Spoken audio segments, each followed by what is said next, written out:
예, 김대기 선생입니다. 반갑습니다. 고전 산문 10강 흥부가 시작합니다. 내용 자체 한국 사람이라면 엄마도 다 알고 있는 글이니까 내용 자체는 크게 어렵진 않을 겁니다. 선생님 오늘은 좀 뻘소리 한마디 하고 시작할게요. 오늘 그 교육부에서 다시 또 계약을 연기한다는 발표를 했죠. 그죠? 그러면서 그건 좋은데 붙어 있는 기사들을 보니까 수능 날짜가 연기되면서 재학생들이 재수생보다 불리하다. 그래서 재학생들이 매우 걱정을 하고 있다. 이런 말이 나오는데요. 도대체 무슨 근거에서 하는 말인지를 모르겠습니다. 재학생들이 결코 불리할 것도 없고요. 재수생들이 결코 유리할 것도 없습니다. 어차피 똑같이 보는 시험의 날짜만 바뀌었을 뿐이에요. 주위에 이것저것 그냥 아무 팩트 없이 소설로 쓰는 그런 이야기들에 대해서 여러분들이 굳이 일희일비 하지 않으면 좋겠습니다. 그냥 원래 계획했던 대로 뚜벅뚜벅 그냥 해야 될 거 하고 나가면 시험 날짜가 오늘 보든 내일 보든 어차피 상관없어요. 그러니까 재학생들은 그런 말도 안 되는 소리들에 흔들리지 말고 여러분 하던 대로 열심히 하시면 돼요. 그리고 재수생들 마찬가지로 또 일정이 바뀌었으니까 좀 혼란스럽기도 하죠. 제가 한마디 묻고 싶습니다. 재수하시는 분들 하나 묻고 싶어요. 여러분들이 작년에 재학생 시절에 들었던 말 중에서 이런 말 들어본 적 있죠? 수능에서는 재수생들이 가장 두려운 존재다라는 말 들어본 적이 있을 거예요. 자, 내가 묻겠습니다. 여러분 올해 재수생이에요. 어때요? 두려운 존재가 됐나요? 재학생들이 여러분을 보고 두려워할 것 같아요. 알 수 없죠, 그죠? 그러니까 여러분 스스로 두려운 존재가 될 수 있게 노력하시기 바랍니다. 그래서 재학생이든 재수생이든 누가 더 유리하고 그런 거 아니니까 주어진 환경 내에서 최선을 다하시면 돼요. 선생님이 한 20년 정도 학원에서 학생들을 가르쳤어요. 별거 다 봤겠죠, 그죠? 별거 다 봤는데 거의 매년 똑같은 말이 벌어집니다. 똑같은 이야기가 벌어지는데 이 제도 하에서는 뭐가 더 유리하고 누구는 덜 유리하고 수시가 어떠니 정시가 어떠니 그딴 소리 수없이 많이 들어왔는데요. 결과적으로 답은 하나입니다. 제도가 아무리 바뀌어도 공부 열심히 하고 공부 잘하는 놈이 대학 갑니다. 그러니까 주위 환경에 흔들리지 말기를 바랍니다. 그런 것들은 하수들이 하는 거예요. 아무리 선생님이 B급이 하는 말이지만 이런 얘기는 좀 잘 들어주세요. 주위 환경 흔들리지 말고 여러분 계획대로 보시고 어쩌면 11월 19일 날 볼 시험을 2주 뒤에 본다고 하니 공부할 시간이 2주 더 늘었구나 이렇게 생각하시면 됩니다. 그래서 재수생들 힘들죠 요즘 그죠? 힘들 텐데 처음 재수 시작했을 때 그때 먹었던 마음이 있을 거예요. 그 마음 변치 않고 올해 12월 3일까지 노력하시면 분명히 좋은 결과가 있을 거고요. 재학생도 마찬가지예요. 재학생들도 해야 될 것들 열심히 하면 분명히 좋은 결과들이 있을 거라고 생각합니다. 그리고 선생님이 지금 이제 거의 10강까지 왔는데요. 이제 얼마 남지 않았죠. 다음 강의 계획은 이렇습니다. 지금 적용학습부터 설명을 했는데 일단 11강까지 적용학습이 끝나고 나면 그 다음은 앞에 개념 부분에서 설명을 해야 될 작품들이 몇 가지가 있습니다. 그거 설명을 할 거고요. 그 다음에 실전 부분을 설명을 하게 될 거예요. 그러고 나면 그 다음은 이제 계획인데요. 할지 안 할지는 아직은 잘 모르겠어요. 그냥 계획입니다. 계획인데 구독자분들 중에서 별것도 아닌 강의를 열심히 들어주시는 분들이 있어요. 그래서 이런 구독자들에 한해서 제가 방을 따로 하나 만들어서 온라인으로 좀 수업들을 진행해 볼까 생각 중이에요. 그래서 일단 지금 계획된 대로 먼저 적용학습부터 끝내시고 여기 유튜브에 올라오는 강의 잘 들으시고요. 그 다음에 구독하신 분들은 제가 따로 공지를 하면 저한테 그 주소라든가 메일 주소 같은 거 알려주시면 제가 온라인에서 한번 학원에서 직접 만날 수는 없습니다만 온라인에서 제대로 된 수업을 한번 진행해 볼 수 있도록 그렇게 하도록 하겠습니다. 자, 여기까지 뻘소리 하고요. 자, 우선 그러면 해제부터 먼저 봐 나가겠습니다. 자, 박타령이라고 불리는 이 작품은 판소리 5마당 가운데 하나로서 가난하지만 착한 심성 덕분에 부자가 되는 동생 흥부와 부자이지만 욕심이 많고 나쁜 심성 때문에 몰락하게 되는 형 놀부의 모습을 등장인물의 익살스러운 재담과 해학적인 표현으로 드러내고 있다. 당연한 말 괜히 길게 했죠. 그죠? 해학적 요 말은 좀 기억하세요. 평민문학의 특징 가운데 하나죠. 첨예한 갈등의 대립으로 가지 않고 해학적인 부분들이 많은데 여긴 지금 그런 문제가 나오지 않았습니다만 해학성을 만드는 여러 가지 방법들이 있겠죠. 비속어를 쓰거나 과장된 행동을 하거나 언어 유희를 하거나 그런 부분들이 있을 거예요. 우리가 춘향전에서 선생님이 설명한 적이 있죠. 그죠? 해학적인 특징을 가지고 있다. 일단 먼저 알아두시고 두 번째 표면적으로는 형제 간의 우애의 중요성과 흥부가 제비를 도와준 후에 얻은 박에서 온갖 비단과 보물이 나온다는 설정을 통해서 건선징악의 주제를 전달하면서도 요까지가 표면상의 주제라는 거죠. 겉으로 드러나 있는 주제로는 형제간의 우애, 그 다음에 착한 일 많이 해야 된다, 건선징악 이런 것이 표면상의 주제이지만 동시에 그 이면에는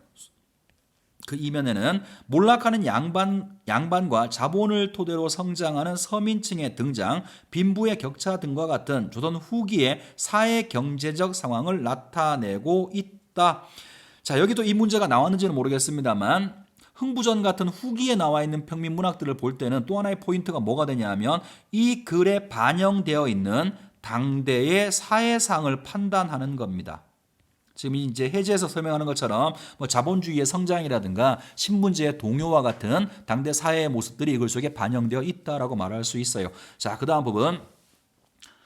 바로 시작이네요. 미안합니다. 자, 작품이 이제 해제 끝났고요. 분석으로 들어가서 하나씩 볼 텐데, 자, 하기 전에 선생님이 하나 좀 이야기를 하고 시작을 해야 될 것 같아요. 지금 우리가 보려고 하는 이 장르가 판소리라고 하는 장르죠. 판소리는 당연히 아무나 부르는 노래는 아니고요. 전문적으로 훈련받은 창자에 의해서 불려지는 것이고, 판소리의 구성 요소가 창과 안일이와 발림이 있다. 이런 얘기 들어본 적 있죠. 뭐 발림은 중요하지 않고요. 선생님은 지금 창하고 안일이에 대해서 잠깐 설명을 하려고 합니다. 창과 안일이가 가지고 있는 기능에 관한 문제는 뒤에 문제 3번 보기에서 나와 있으니까 그 보기 설명할 때 다시 한번 얘기하도록 하고요. 우선 창이라고 하는 것은 말 그대로 사설이죠, 그죠? 그냥 이야기로 쭉 전달하는 것이고, 안일이라고 하는 건, 자, 창이라고 하는 것은 노래를 부르는 거예요. 그래서 창은 일반적으로 운문체, 운율이 느껴지는 문체로 진행이 되고, 안일이는 산문체로 진행이 됩니다. 그래서 후기의 평민 문학들은 운문체와 산문체가 결합되어 있는 이중적 언어의 모습을 보인다. 물론 여기서 이중적이라고 하는 것은 운문체, 산문체만 얘기하는 것은 아니고요. 평민들의 문학이니까 당연히 평민들이 사용하는 평민의 일상어가 주를 이루겠죠. 이거 플러스해서 한자어들이 굉장히 많이 나오기도 합니다. 이런 것들도 마찬가지로 이중적 언어 사용이라고 부릅니다.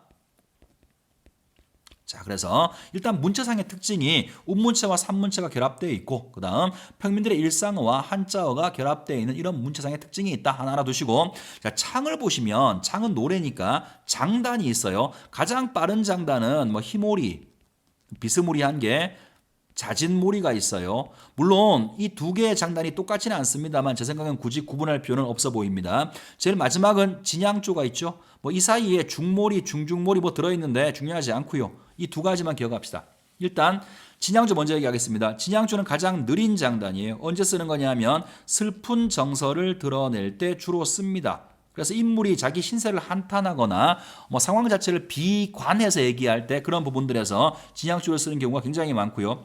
희모리하고 자진모리는 당연히 가장 빠른 장단이니까 절정 부분, 클라이막스에서 주로 쓰게 되고, 클라이막스가 아니라고 하더라도 창자가 이 창을 듣는 관객들한테 가장 재미있는 부분을 강조해서 전달할 때, 혹은 작품에 긴장감을 줄 때, 요럴 때에도 희몰이나 자진몰이의 빠른 장단을 쓰기도 합니다. 그래서 학교 내신 문제 같은 경우에야 뭐가 날지 모르니까 네모 쳐놓고 여기에 들어갈 장단이 뭐게 물어보는 문제가 가끔 출제가 되죠. 그죠? 아주 별 그지 같은 문제가 출제가 되는데, 수능 문제에서는 네모 쳐놓고 여기에 들어갈 장단이 뭐게라고 물을 가능성은 예수님 재림보다 낮습니다. 안 나올 거라고요. 근데 대신 희몰이하고 진양 같은 경우는, 특히 진양조는 쓰여지는 부분이 딱 정해져 있죠. 인물이 신세 한탄하거나 비애감을 느낄 때 그런 거니까 지문을 읽어 나가다가 다른 건 몰라도 진양조가 나오는 부분, 이 부분이 진양조구나 알아두는 게 필요하지 않을까 싶어서 미리 말씀을 드린 겁니다. 자, 그러면 다시 본문으로 들어가서 설명을 드릴게요.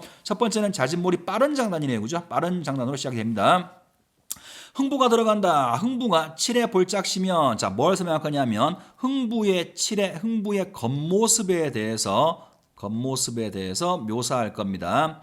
한자도 많이 나올 거고요. 여러분이 잘 모르는 단어도 굉장히 많이 나올 건데 그 단어 전부 다 알고 공부할 수 없어요. 수능장에 들어갔는데 여러분 아는 단어 100% 나오겠어요? 그럴 리가 없죠. 그러니까 문맥을 통해서 짚어나가면 되고요. 하나하나 세부적으로 아는 게 별 의미가 없다고. 여기서 읽어나가면서 뭐 망건이야, 파리비야 이딴 것들을, 물론 시간이 충분하고 할 일이 별로 없으면 사전 뒤져가면서 뭔 말이구나 알아두는 게 가장 좋죠. 가장 좋은데 현실적으로 그렇게 할 수가 없으니까 이 구절이 무슨 말을 하고 있는지만 잘 판단하시면 됩니다. 자, 가명 다시 말해서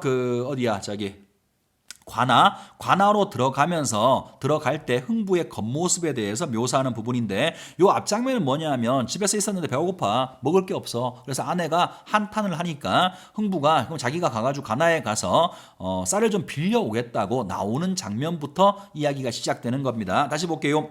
흥부의 칠해 흥부의 겉모습을 본다면 자 여기서부터 이제 묶어보겠습니다. 쭉 읽어볼게요. 편자 떨어진 헌 만건 밥풀 관자 노당줄 뒤로 잔뜩 졸라매고 철대 부러진 헌 파립 벌어줄 총총 메어 조사 가끈 달아 쓰고 떨어진 헌배 도포 12도막 이은 실띠 고픈 배 눌러 띄고 한 손에다가 떨어진 부채를 들고 또 한 손에다가 곱돌 조대를 들고까지 일단 묶습니다. 이까지는 뭐 얘기했냐면 흥부의 겉모습을 묘사한 거죠.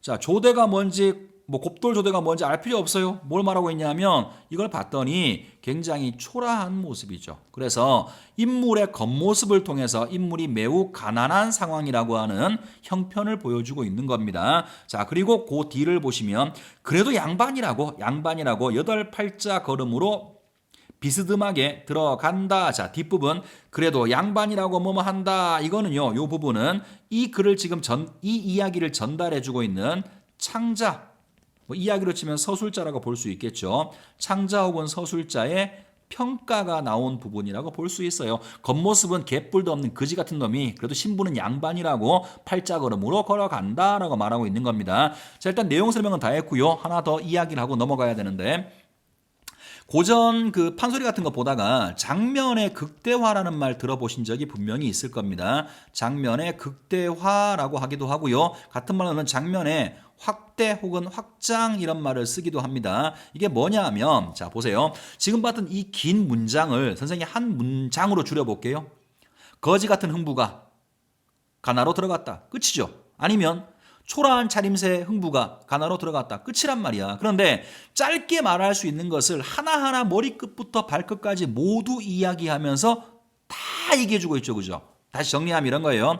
짧게 말할 수 있는 부분을 청중들이 이 부분을 특별히 재밌어 하니까 일부러 길게 늘어뜨린 겁니다. 이런 것을 장면의 극대화 혹은 장면의 확장이라고 얘기를 하죠. 선생님이 춘향가 얘기할 때 춘향전에서 잠깐 얘기했던 기억이 나는 것도 같네요. 어쨌든 이런 부분에서 장면의 극대화가 보인다라고 할 수가 있습니다. 자, 다음으로 넘어가죠.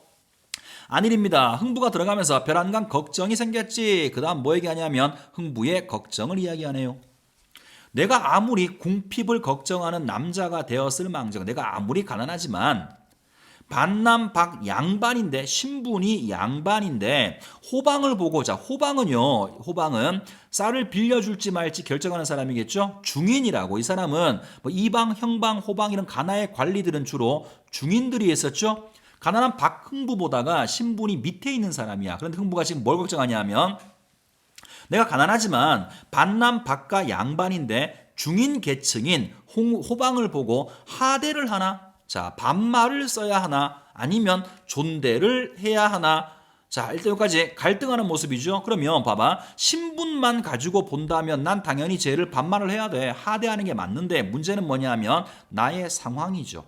가난하기 때문에 뭐 빌리러 온 놈이 괜히 그냥 반말 쓰고 그러면 기분 나쁠 거 아니야. 그러니까 어떻게 해야 될지 모르겠다고 지금 갈등하는 부분이에요. 갈등하는데 자 이거 말고 또 하나 중요한 게 하나가 있죠. 이런 부분을 통해 우리가 뭘 할 수 있냐면 신분제의 동료를 하나 짐작해 볼 수가 있죠. 조선 전기 같으면 양반이 중인한테 새끼한테 반말 쓸까? 존댓말 쓸까? 고민한다고요? 그럴 리가 없죠.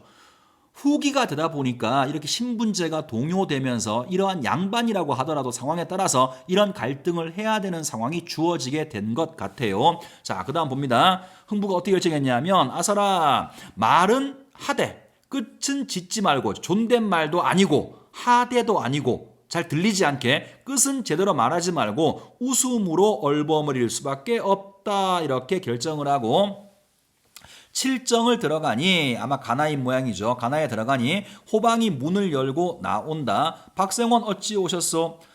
참 양도가 전량되어서 한자말 쓰고 있죠. 양반이라고 한자말을 쓰고 있습니다. 집에 있는 양식이 다 떨어지다 이런 말 같죠. 양도가 전량되어서 환자 한 선만 주시면 가을에 착실히 갚을 테니 호방 생각이 어떨는지 뒷부분을 얼버무려 이야기하고 하하 이렇게 웃음으로 넘겨버리는 거죠. 자, 그랬더니 호장이 하는 말이 박사건 들어오신 김에 품 하나 팔아보시오. 자, 뭔가를 제안합니다.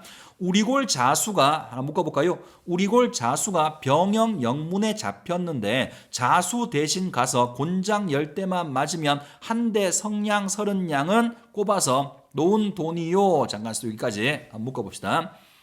자수가 죄인이죠. 죄를 져서 얘가 곤장 30대 벌을 받게 됐어요. 그런데 이놈이 돈 있는 놈인 모양이지.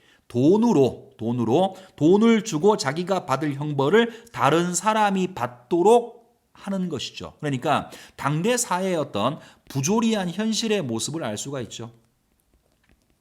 돈이 있는 사람은 죄를 지어도 벌을 받지 않고 돈이 없는 사람은 죄가 없음에도 불구하고 남 대신 가서 먹고 살기 위해서 매를 맞아야 되는 당대의 부조리한 현실 중에 하나를 이런 부분을 통해서 우리가 알 수가 있는 겁니다. 어쨌든 가서 맞으면 30냥은 그냥 얻은 돈이나 마찬가지고 마삭은 말 타고 가는 돈 차비예요. 차비. 마삭까지 단량 지정해 두었으니 그 품 하나 팔아보시오. 자, 흥부가 돈을 벌 방법을 제안해 줍니다. 흥부가 돈 생길 품이니 팔고 말고 당연히 응낙하는 거죠. 그렇게 하겠다.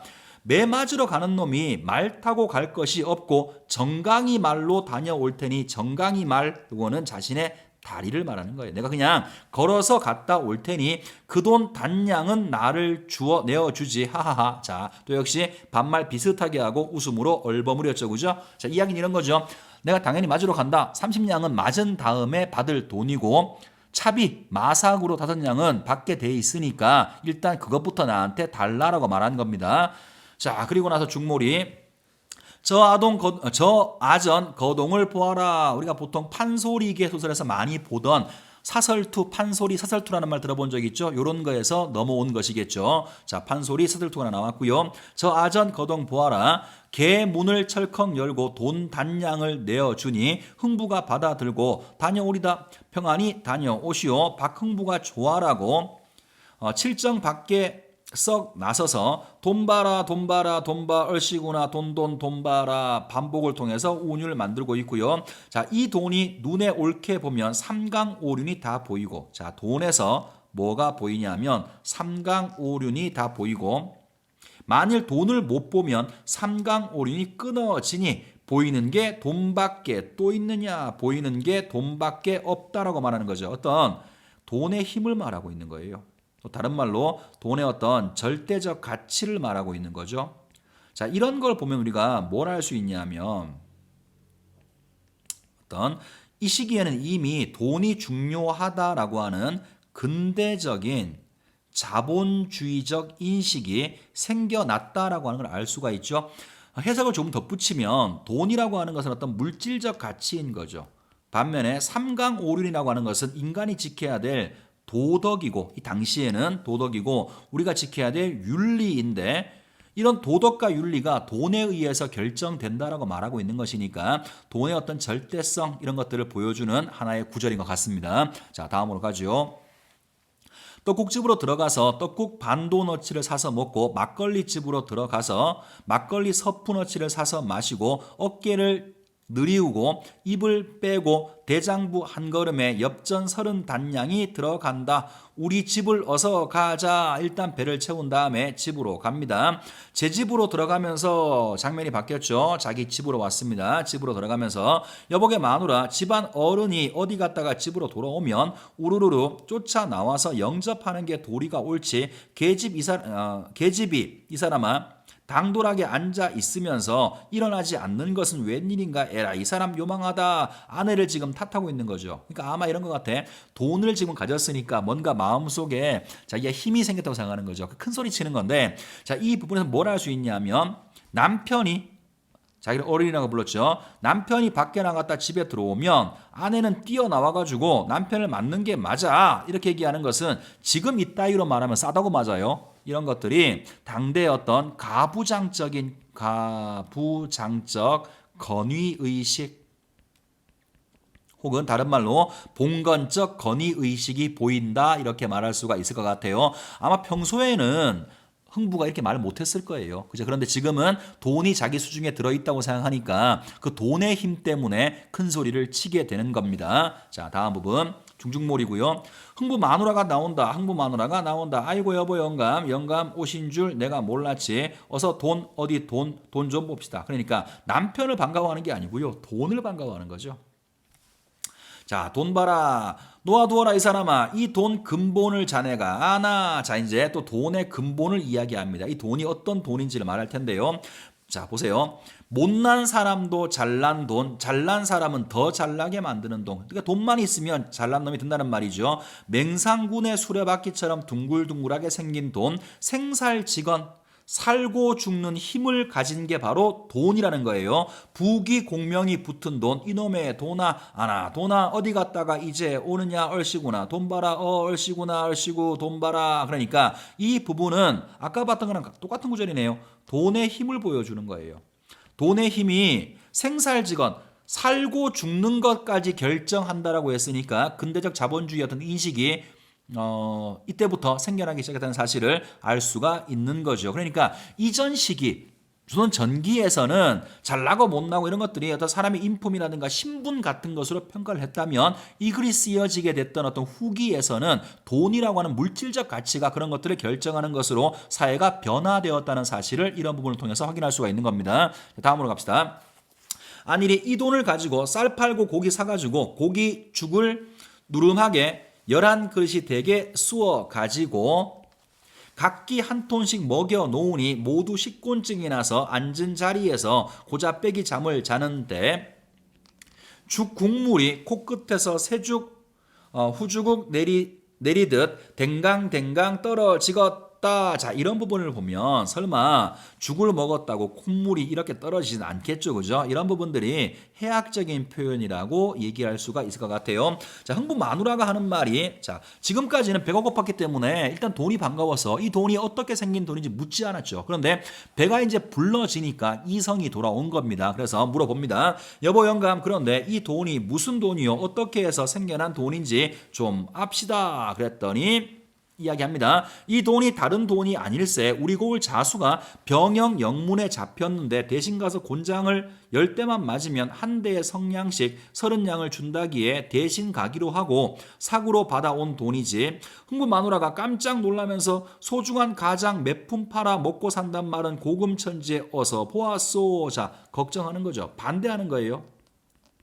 배가 고팠을 때는 묻지 않았는데 이제 배가 부른 다음에 이야기를 들어보니까 말도 안 되는 거거든. 그래서 돈이 물론 이 사람은 좋아하는 사람이에요. 그죠? 흥부 마누라는 가난한 사람이니까 돈을 좋아해. 그렇지만 돈보다 남편을 돈보다 무가치하게 보는 게 아니죠. 그죠? 돈보다 남편이 더 중요하다고 생각하는 사람인 것 같아. 그래서 아내가 지금 고금천지에 매 맞고 먹고 산단 말 못 들어봤다. 반대하고 있죠. 자, 그 다음에 진양조입니다. 아까 선생님이 슬픈 내용 신세 한탄할 때 얘기한다 그랬죠. 자, 이제 흥부 아내가 하는 말 봅시다. 가지 마시오 불쌍한 영감 가지 마시오 AABA 운문체가 보이고요. 천불생 무록지인이고 지부장 무명지초라 이렇게 별표가 되어 있으니까 여러분 지문 속에는 아마 설명이 되어 있을 겁니다. 공부하는 과정에서는 보는 거 중요해요. 그런데 실제 시험장에 들어갔는데 만약에 시험장에 들어가서 지문을 봤는데 이런 한자가 나오고 아무런 설명이 없어. 뭔 말인지 모르겠죠. 매이지 말라고 그냥 넘어가 버리면 돼요. 이런 거 굳이 여기에 매여서 무슨 말인지 하나하나 다 판단해가면서 읽는 게 아닙니다. 그 설명을 하면 천불생 하늘이 사람을 낳을 땐 다 먹고 살 만큼 만들어서 내보냈고 그 다음에 땅이 어떤 풀을 키울 때는 이름 없이 키우지 않는다. 다시 말하면 다 먹고 살 만큼 가지고 태어났고 다 가치 있는 존재라고 말하고 있는 겁니다. 자, 하늘이 무너져도 솟아날 구멍이 있는 법이니 설마 한들 죽겠습니까? 병영 영문 곤장 한 대 맞고 보면 죽도록 골병이 든답디다. 여보 영감 불쌍한 우리 영감 가지를 마시오. 남편을 걱정하면서 신세를 한탄하는 부분이 나와 있는 거고 진양조로 표현되어 있습니다. 어떤 비애감을 표현하고 있는 부분이죠. 자, 그랬더니 안일이 흥부 아들놈이 자, 이제 엄마랑 아빠 얘기하는 걸 듣고 아들놈이 일어납니다. 아들놈들이 저의 어머니의 울음소리를 듣고 물소리 들은 거위대 모양으로 고개를 들고 아버지 병영 가시오. 오냐? 병영 간다. 갔다 올 적에 떡 한 보따리 사가지고 오시오. 아버지가 지금 죽으러 가는데 이렇게 말하는 것이니까 아들놈들은 철이 없다라는 사실을 알 수가 있죠. 다른 이본들을 보면요. 여기 지금 떡만 나왔는데요. 별걸 다 사달라고 합니다. 자, 그 다음 부분으로 갑니다. 중몰이 아침밥을 끓여 먹고 병영 길을 내려간다. 드디어 이제 매를 맞으러 갑니다. 허유허유 내려들 가면서 신세 자탄 울음을 운다. 이제 걱정이 되는 것이겠지. 그래서 신세를 한탄하면서 울음을 우는데 어떤 사람은 팔자가 좋아서 화려한 집 짓고 사는데 대비 내 팔자는 왜 이런가 신세 한탄했고요. 병영골에 당도하여 드디어 이제 매를 맞을 가나에 도착을 했는데 쳐다보니까 대장기 깃발이 서 있고 내려다 보니까 숙정패로구나 뭔가 쓰여있는 글씨도 있어. 하나 더 깊은 산속에 있는 사나운 범에 용맹 같은 용자 붙인 군노사령들이 관아에는 군졸들이겠죠. 군노사령들이 이리저리 간다. 그러니까 또 도착해 보니까 그 병영의 엄숙한 모습이 보이는 거죠. 이런 것 때문에 이제 흥부는 겁을 먹게 됩니다. 자, 그때 박홍부가 숱한 사람이라 벌벌 떨면서 들어간다. 겁먹고 이제 들어갔어요. 그러면서 다시 안일이 방울이 떨렁 사령 예의 야단났지. 흥부가 산문간에 들어가면서 가만히 굽어보니 죄인들이 볼기를 맞거늘. 자, 그다음 또 보세요. 흥부가 마음에는 흥부 생각에는 그 사람들도 돈 벌러 온 줄로 알고. 자, 이 부분은 해석을 두 가지로 해보도록 합시다. 첫 번째 해석은 매 맞으러 온 사람은 다 자기처럼 다 돈 벌러 왔다고 생각해. 흥부의 좀 어리숙한 모습이 보이죠? 이런 해석이 가능하고요. 자, 또 두 번째 해석은 어떻게 가능하냐면 당시에 흥부처럼 매 맞는 남 대신해서 돈을 받고 매 맞던 사람들이 매우 많았다라고 하는 당대 현실의 부조리함을 또 이런 부분을 통해서도 짐작을 해볼 수 있는 것 같아요. 둘 다 해석은 가능해 보입니다. 자, 다음 또 볼게요. 돈 벌러 온 줄을 알고 저 사람들을 먼저 와서 돈 수백냥 번다. 나도 볼기 좀 까고 엎어져 볼까. 볼기를 까고 산문간에 가서 엎드렸을 때 사령 한 쌍이 나오더니 군졸 두 명이 나오더니 병영 생긴 이래로 볼기짝 먼저 까고 나오는 놈은 처음 봤구나 라고 말하고 있는 거죠. 그죠? 일단 이런 부분도 해학적이라고 볼 수 있죠.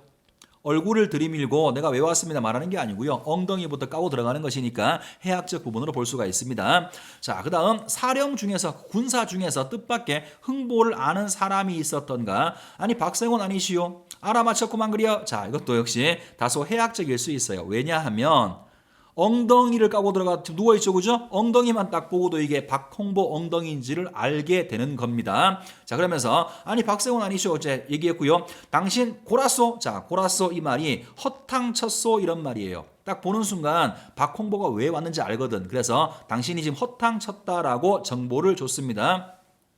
허탕을 치다니 계란이 골지 사람이 곱나. 그게 어떤 말인가. 박생원 대신이라고 하고 어떤 사람이 와서 곤장 10대를 맞고 돈 30냥 받아가지고 벌써 떠났소. 흥부가 기가 막혀서 그놈이 어떻게 생겼단 말인가. 키가 구척이고 방울 눈에 기운이 좋습니다. 흥부가 말을 듣더니 허허 그전 밤에 우리 마누라가 밤새도록 울더니만은 가지 말라고 막 울었죠. 그죠? 이거를 옆집 깨수앱이라는 놈이 알고 발등거리를 하였구나. 나보다 먼저 와서 내 선수를 쳤구나. 이런 말이에요. 자, 역시 또 이 부분에서 우리가 알 수 있는 게 하나가 있죠. 그죠?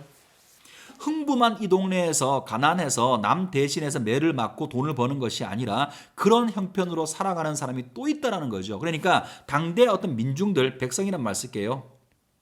백성들의 피폐한 삶을 알 수가 있죠.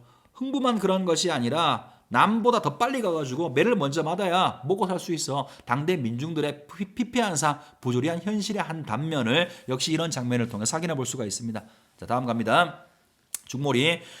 자, 번순애들 아마 군졸들이겠죠. 자, 번순애들 그러합니까? 나는 가네. 지키게나 잘들 하소. 매품 팔러 왔는데도 손재가 붙어서 손재 별거 아니고요. 재물의 손실을 보는 손해를 보는 재수라는 뜻이에요. 자, 손재가 붙어서 이 지경이 웬일이냐. 우리 집으로 돌아가면 밥 달라고 우는 자식은 떡 사주마고 달래고 떡 사달라고 우는 자식은 엿 사주마라고 달래려고 했는데 돈이 있어야 말을 하지. 그럭저럭 울며 불며 돌아온다. 그때에 자 흥부는 돌아오는 중이고 장면이 바뀌어서 그때 흥부 마누라는 영감이 떠난 그날부터 후원에 단을 세우고 정하수를 바치고 병영 가신 우리 영감 매 한 대도 맞지 말고 무사히 돌아오라고 밤낮 기도하면서 병영 가신 우리 영감 하마 오실제가 되었는데 어찌하여 못 오시나 병영 영문 곤장을 맞고 허약한 체질 굶주린 몸에 병이 나서 못 오는가 길에 오다 누웠는가 남편이 떠난 그날부터 남편을 걱정하는 아내의 모습이 드러나 있고요.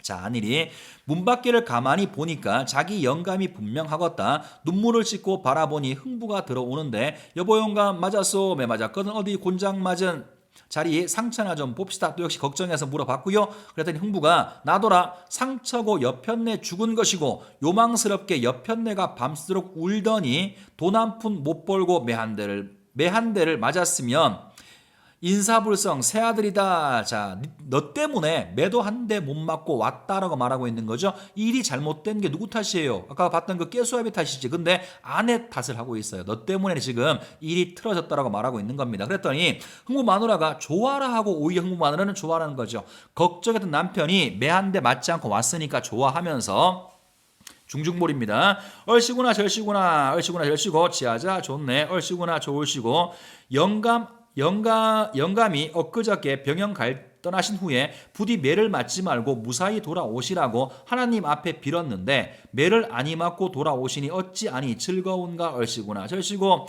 옷을 헐벗어도 나는 좋고 굶어 죽어도 나는 좋네 얼씨구나 절씨고 끝났어요. 그죠? 그러니까 아내는 아까 말씀드린 것처럼 물론 돈의 필요성을 느끼는 사람입니다만 남편보다 돈을 더 좋아하는 그런 사람은 아닌 것 같아요. 자, 일단 여기까지 지문을 받고 문제 한번 풀어보겠습니다. 문제가 그렇게 어려운 문제는 나온 것 같지는 않아요. 자, 우선 1번 문제부터 읽어보고 풀어볼게요. 윗글을 통해 알 수 있는 내용으로 적절하지 않은 거 일치 내용 묻는 거네요. 자, 1번 호장은 한자를 내어주는 대신에 쌀을 빌려주는 대신에 돈을 벌 수 있는 방법을 흥부에게 알려준다. 오케이. 자, 2번 흥부는 자신이 맞이하지 않은 아내를 가부장적 위계 질서를 근거로 자, 봉건적인 혹은 가부장적 위계 질서를 근거로 질책한다. 이것도 분명히 본 적이 있습니다. 3번 흥부의 아내는 배고픔을 달랜 후에야 자, 배고팠을 때에는 이 돈이 어디서 났는지 묻지 않았어요. 배고픔을 달랜 후에야 흥부가 마련해온 돈의 출처 어디서 구해왔는지 궁금해한다. 오케이. 4번 흥부의 아들들은 흥부와 흥부 아내의 대화를 듣고 흥부가 병영으로 간다는 사실을 알게 되고 뭐뭐 사달라 철없는 소리 했었죠. 4번도 문제 없습니다. 답은 5번이겠네요. 사령들은 볼기를 까고 산문에 들어선 사람이 흥부 이외에도 있었다는 사실을 흥부에게 알려준다. 사령이 흥부한테 알려준 거는 이런 사람, 볼기를 까고 온 사람이 있다는 말이 아니라 너보다 미리 볼기를 맞고 간 사람이 있다라고 알려준 거지 볼기를 까고 온 사람이 또 있다라고 말하는 게 아니죠. 더더군다나 아까 사령상이 이런 말 했지. 이 병영 생긴 이후로 볼기짝 먼저 들이대는 놈은 처음 봤다라고 말했으니까 5번 선지는 잘못 이야기하고 있는 겁니다. 자, 2번 갈게요. 흥부의 마누라의 심정이 기억에서 니은으로 바뀐 이유가 뭐냐? 기억은 슬퍼하고요. 걱정했던 거예요. 그러다가 니은에서는 기뻐하는 거죠. 왜 그러냐? 이건 바로 봅시다. 1번을 보시면 제3자의 개입 누군데요? 깨수아비 때문에 흥부의 계획이 실패했기 때문에 남편이 매를 안 맞고 왔어. 그래서 좋아하는 거야. 답은 1번이죠. 나머지는 보지 않을게요. 자, 넘어갑니다. 3번 보기를 참고해서 A2를 이해한 내용이다. 적절하지 않은 거. 저 보기는 좀 잘 봐두셔야 돼요. 이게 창이라는 거하고 그 다음에 안일이라고 하는 거하고 이 두 가지가 판소리에서 어떤 기능을 하는지를 설명해 주는 겁니다. 읽어볼게요. 판소리 사설에서 창이라고 하는 것은 특정 대상이나 상황을 묘사 및 평가하거나 인물의 정서를 전해주는 역할을 하며 인물의 정서를 전달해주는 역할을 하며 안일이는 인물 간의 대화를 제시하거나 장면과 장면의 연결 사건 및 인물의 갈등 상황과 관련된 정보를 제공하는 역할, 얘는 정보를 준답니다. 정보를 주는 이러한 역할을 한다. 창자는 창을 통해서 청중들을 작품 속으로 끌어들여서 스스로 작중 인물이 되게 하여서 그 정서를 직접적으로 파악하거나, 다시 창은 청중들한테 등장인물의 정서를 직접적으로 파악하게 하거나 체험하게 하는 한편, 안일이를 통해서는 작품 속 세계로부터 거리를 유지해 객관적 시선을 가진다는 말이죠. 거리를 유지하게 하여서 작중인물과 사건을 비교적 객관적으로, 거리를 두고 객관적으로 바라보게 한다. 이러한 이원적 서사의 틀, 창과 안일이라고 하는 이원적인 서사의 틀로 인해서 청중은 극적 긴장과 극적 이완을 체험할 수가 있다. 아마 창을 하는 부분에서는 등장인물의 입장이 되어서 긴장감을 느끼는 것일 거고요. 그 다음에 안일이 부분에서는 객관적 시선으로 이완을 느끼게 될 것 같아요. 자, 그러면 답을 한번 찾아보도록 하겠습니다. 1번, A는 창을 통해서 환자를 빌리러 가는 흥보의 모습과 인물에 대한 서술자의 주관적 평가를 제시하고 있어 인물의 초라한 모습 이야기를 했고요. 그 다음에 그래도 양반이라고 팔자걸음으로 걸어간다. 평가도 나왔죠. 1번 문제 없습니다. 2번, C는 흥보와 사령관의 대화를 안일이로 제시하고 있는데 이를 통해서 청중은 흥보의 상황이 변한 원인을 객관적, 안일이를 통해서 상황을 거리감을 두고 객관적으로 볼 수 있다. 보기에서 봤었죠. 3번, B는 흥보의 발언을, D는 흥보와 흥보 아내의 발언을 창으로 제시하고 있는데 이를 통해서 청중은 각 인물의 정서를 직접적으로 파악하거나 체험할 수 있다. 역시 보기에서 창의 역할로 본 적이 있습니다. 자, 4번 가죠. 자, C는 흥부의 집에서 병영으로, E는 병영에서 흥부의 집으로 공간적 배경이 전환되는 장면을 안일이로 제시하고 있는데 이를 통해서 청중은 인물의 갈등 상황에 관한 정보를 파악할 수가 있다. 아주 한숨이 나오는 문제네요. 일단 답은 4번이죠. 어디가 틀렸냐 하면 지금 보는 C하고 E 부분은 내용상 공간의 이동이 없죠. 공간적 배경이 전환되는 게 없어요. 선생님이 지금 왜 한탄을 했냐면 이 문제의 포인트는 뭔가요? 창이 어떤 역할을 하고 안일이가 어떤 역할을 해, 여기에 대해서 비교하는 문제가 나온 거죠. 근데 지금 답으로 뭐가 문제가 됐어요? 그냥 그 장면의 배경 내용상으로 바뀌는 게 없어. 이게 포인트가 돼버렸잖아요. 답 포인트로 답으로 4번이 나왔단 말이야. 4번이 지금 창과 안일이를 비교하는 문제랑 무슨 관련성이 있나요? 참 EBS 훌륭한 책인데 가끔 실망할 때가 있습니다. 어쨌든 답은 4번이에요. 5번 갑시다.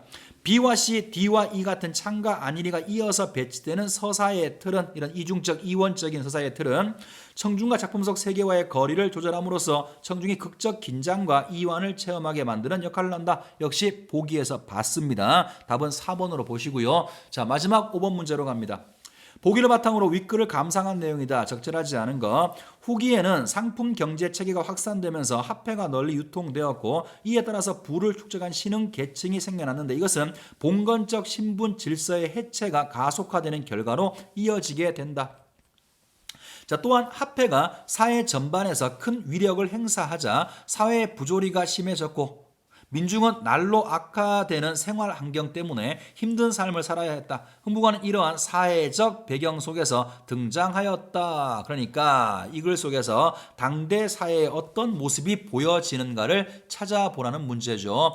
흥부전에서는 아마 이게 제일 중요한 문제 가운데 하나가 될 겁니다. 자, 그러면 답을 찾아보죠.